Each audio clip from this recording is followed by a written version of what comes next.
Hello বন্ধুরা, চলে এলাম নতুন একটা ছোট্ট মিনি ভিডিও নিয়ে। আর আমি আমার হেলথ নিয়ে ভীষণ কনসিয়াস, তাই তো আমি দুপুরবেলা কি খাই না খাই ভাবলাম তোমাদের সাথে শেয়ার করি।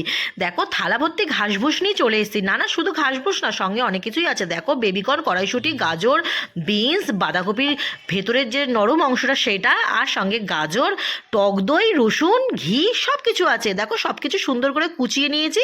আর বেবিকর্নটা আর কড়াইশুঁটিটা একটু ভাপিয়ে নিয়েছি।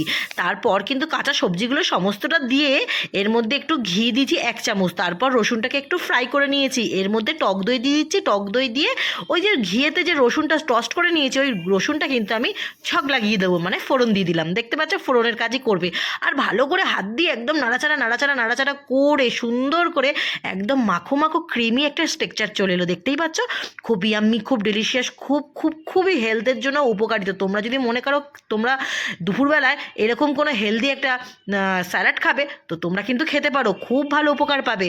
বন্ধুরা, তোমরা যদি এরকম ছোট মিনি ব্লগ দেখতে ভালোবাসো, প্লিজ কমেন্টে জানিও। আর এরকম হেলথ সম্বন্ধে যদি কোনো রকম কোনো ডায়েটের জিনিস চাও, অবশ্যই কমেন্টে জানিও, আমি আমার শেয়ার